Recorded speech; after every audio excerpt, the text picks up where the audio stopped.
שלום לכולם, אני שמחה ומתרגשת לראיין כאן את אפרת מעיין, שהיא פסיכולוגית קלינית ומטפלת באמצעות בעלי חיים, ושהיא יוצרת של שפה מטאפורית מדהימה, שנקראת ארץ יצורי הנפש, וגם המסע אל ממלכת הלב.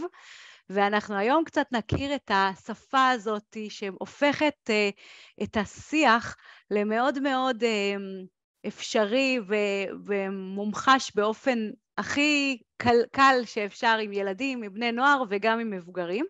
ובשביל זה אני רוצה שנתחיל ממש בהדגמה. אז לצורך הרעיון הזה אני רוצה, אפרת, שנבחר 2 כוחות קסם מהערכה של ארץ יצורי הנפש שילוו אותנו במהלך השיחה. אז אפרת תעלה עכשיו את הכלי הדיגיטלי, נכון? שלום לך, אפרת.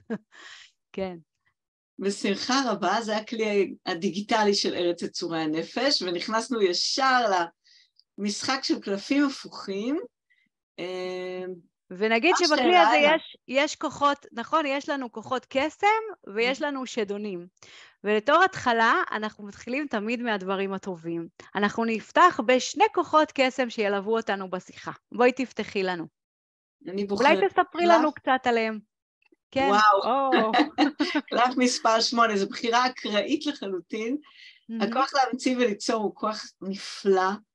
אני חושבת שהוא מלווה את כל העשייה שלי עם ארץ יצורי הנפש, בלעדיו השפה הזאת לא הייתה קורית. שפה רגשית שהמצאתי, יצרתי ופיתחתי, לא לבד, כמובן, יחד עם מטופלים בגילאים שונים, ילדים ומבוגרים גם, עם עזרה נפלאה של שלום קבלר, גיסי שצייר את כל הקלפים, ובעיניי הכוח הזה הוא המהות של החיים, בלעדיו אפשר לסגור את הבסטה, לא? כן, מי כמוני יודע שהכוח להמציא וליצור זה כוח שנותן המון המון חיים, ומאפשר לנו להוציא את היצירתיות שלנו החוצה. מעולה. ומה הכוח השני שילווה את השיחה שלנו? כוח לזכור שבלב שלי יש מקום לרגשות מנוגדים. וואו. וזה בעיניי כוח אחד מהכי חשובים, שבאמת עוזר לנו בבריאות הנפשית, זה כוח של אינטגרציה.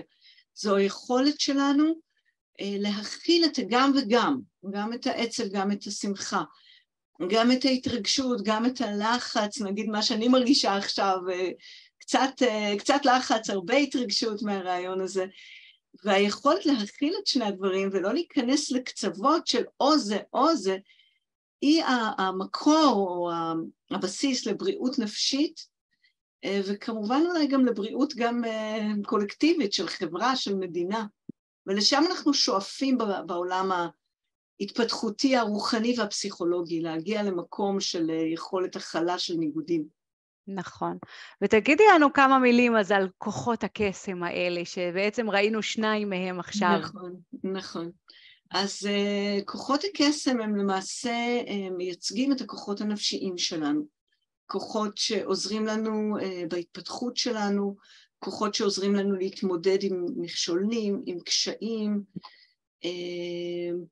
עוזרים לנו להביע את עצמנו, להתפתח, יש לנו מגוון אדיר של כוחות, ובשפת ארץ יצורי הנפש, למעשה אספנו וזיהינו 80 כוחות כאלה, ועוד היד נטויה, אני אראה לכם אולי עוד טיפונת דוגמאות, כי ראינו רק 2, כוח החוזק שהוא גם פיזי וגם נפשי, הכוח לשאוף גבוה, כוח הרצון, הכוח לשמוח, יש לנו אין סוף כוחות, והמטרה של השפה הזאת, למצוא את הכוחות, לשיים אותם, לזהות אותם, להעצים אותם ולתת לנו, ולמטופלים או לילדים שלנו או לתלמידים שלנו, את הזכות והרשות לממש את השימוש בכוחות האלה.